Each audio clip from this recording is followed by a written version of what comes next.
This channel does not promote any violent, harmful, or illegal activities. All content provided by this channel is meant for an educational purpose only.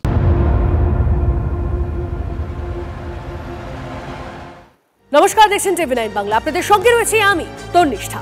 UEM Jaipur is a perfect target for prospective students aspiring for good jobs, good education with future-ready skills.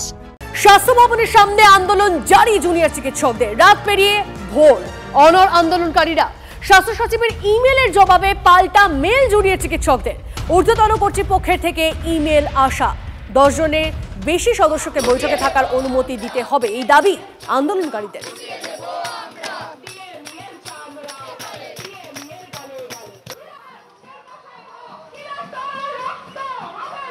Nabanna থেকে মেলটা নয়, কিন্তু মেলটা করেছেন হচ্ছে principal secretary মানে যিনি স্বাস্থ্য সচিব, উনি করেছেন।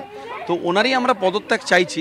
আমরা যখন সিপির পদত্যাগ চেয়েছিলাম, আমরা সিপির পদত্যাগ চেয়ে সিপিকে যখন ডেপুটেশন দিয়েছিলাম, তখন সিপি বলেছিলেন যে আমি পদত্যাগ করতে চাই, কিন্তু ঊর্ধ্বতন কর্তৃপক্ষ আমাকে পদত্যাগ করতে দিচ্ছেন না।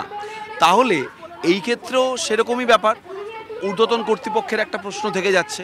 তাই সেই ঊর্ধ্বতন কর্তৃপক্ষ যদি আমাদের ডাকে, তাহলে সেই ধরনের দাবি, এই যে দাবিগুলো আমরা একেবারে ঊর্ধ্বতন কর্তৃপক্ষকেই জানাবো, যাতে ওনার সিদ্ধান্ত নিতে অসুবিধা না হয়। আমরা এইটা মেল করেছি যে ঊর্ধ্বতন কর্তৃপক্ষের থেকে একটা মেল আশা করছি আমরা, এবং এই যে 10 জন বেঁধে দেওয়া হয়েছে, যেহেতু এই আন্দোলনটা একটা বিশাল জনসাধারণের আন্দোলন এখন পরিণত হয়েছে, সেখানে এই 10 জনটা আমাদের কাছে ঠিক মানে মনে হয়েছে এটা একটু বেশি হলে ভালো হয়। যেখান থেকে মেল এসেছিল তাকেই রিপ্লাই করেছি।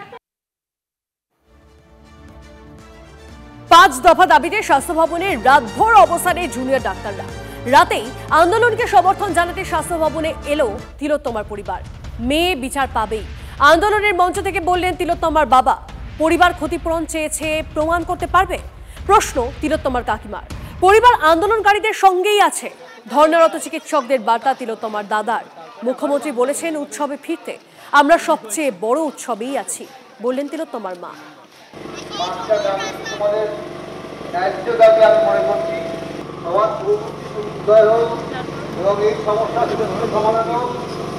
আমার মেয়ে সুবিচার পাক, তোমাদেরকে প্রথম দাবি সেটা যেন অবশ্যই পায়, এবং তোমরা যে এইভাবে সহযোগিতা করো, আমিও আশা করছি বিচার আমরা পাবই। যে প্রশাসন যে ডাক্তারদের সুরক্ষা দিতে পারে না, তাদের আবার কাজে ফেরার জন্য শাস্তিও দাবি করছে। এটা কি বলবো, এটা খুবই লজ্জার। মুখ্যমন্ত্রী বলেছেন যে উৎসবে ফিরতে, আমরা তো আমার মনে হয় আমার পরিবারকে নিয়ে সব থেকে বড় উৎসবে আছি আমি এখন। এর থেকে বড় উৎসব আর কি হতে পারে? আমি মা দুর্গাকে বলবো অবশ্যই পৃথিবীতে আসা দরকার তার এখন, কারণ আমরা এই দুষ্কৃতির দমন, আমরা এই পুরো ফ্যামিলি, পুরো পরিবার, পুরো বিশ্ব মিলেও পারছি না। মা দুর্গার অবশ্যই দরকার এখানে আসা, তার দর্শক আমাদের এখন অবশ্যই দরকার। কিন্তু আগে এই উৎসব মিটিয়ে দরকার আমরা দুর্গাপূজার উৎসবে ফিরব। রাতভর আন্দোলনরত জুনিয়র ডাক্তারদের পাশে সিনিয়ররা। স্বাস্থ্য ভবনের সামনে অবস্থান স্থলে মানবিক ছবি। আন্দোলনকারীদের নিজেদের হাতে খাবার তুলে দিলেন সিনিয়র চিকিৎসকরা। কেউ চা, কেউ শুকনো খাবার এগিয়ে দিলেন হাতে হাতে। জুনিয়র ডাক্তারদের পাশে থাকতে পেরে খুশি সিনিয়র ডাক্তাররা। তাদের কথায় কোনোভাবেই জুনিয়র ডাক্তারদের আন্দোলনকে দমতে দেওয়া যাবে না। সব রকম ভাবে তাদের পাশে থাকার বার্তা সিনিয়র চিকিৎসকদের। এরা বেশিরভাগই যে বাচ্চা ছেলেমেয়েরা, এরা আমাদের স্টুডেন্ট, কিন্তু এরা আমাদের সত্যি কথা সিদ্ধানা উঁচু করে বাঁচতে শিখিয়েছে। যেটা দরকার, এদের পাশে দাঁড়ানো দরকার, এদের এনার্জি বুস্ট করা দরকার। কারণ এখন যেটা চলছে সেটা হচ্ছে আমার যেটা মনে হয় স্নায়ু যুদ্ধ প্রশাসন এবং আমাদের মধ্যে। এরা আমাদের থেকে অনেক বেশি নির্ভীক, সাহসী যোদ্ধা। তাহলেও আমরা থাকলে আশা করি এদের মনোবল এবং কনফিডেন্স আরও বাড়বে। সেই কারণের জন্য আমরা থাকতে পেরে আমরা নিজেদের গর্বিত মনে করছি। শুধু সিনিয়র চিকিৎসক না, সাধারণ মানুষ, তারা খাবার, জল সমস্ত কিছু নিয়ে এসে হাজির হচ্ছেন। এটার থেকেই বোঝা যাচ্ছে যে গোটা পশ্চিমবঙ্গের মানুষ এই আন্দোলনের সঙ্গে কতটা একাত্ম হয়ে গেছে। সিনিয়র চিকিৎসকরা আগে থেকেই ডাক্তার দিয়ে রেখেছে যে ওরা সবসময় পাশে আছে, এরাও যেমন ওনাদের পাশে আছে, ওরাও তেমন ওনারাও এদের পাশে আছে।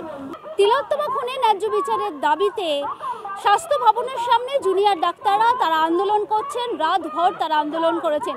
সকালে তাদের পাশে সিনিয়র চিকিৎসকেরা, অর্থাৎ সিনিয়র চিকিৎসকেরা তারা এসেছেন, তারা এই সমস্ত যারা এখানে জুনিয়র ডাক্তাররা রয়েছেন তাদেরকে খাবার দিচ্ছেন এবং তারা যেটা বলছেন যে তাদের আন্দোলনের পাশে তারা আছেন এবং তারা বলছেন জুনিয়র ডাক্তারদের এই আন্দোলনকে একেবারে শেষ পর্যন্ত পৌঁছে দিতে, অর্থাৎ তাদের দাবি পূরণ না হওয়া পর্যন্ত তাদের আন্দোলনের পাশে এভাবেই থাকবেন সিনিয়র চিকিৎসকেরা।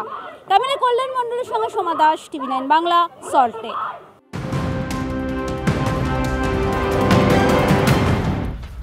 12 সেপ্টেম্বর রাজ্যের মেডিকেল কলেজের শীর্ষ কর্তাদের বৈঠকে ডাকলেন মুখ্যমন্ত্রী। সব মেডিকেল কলেজ ও হাসপাতালের প্রিন্সিপাল, MSVP এবং ডিরেক্টরদের নিয়ে বৈঠকে বসতে চলেছেন মুখ্যমন্ত্রী।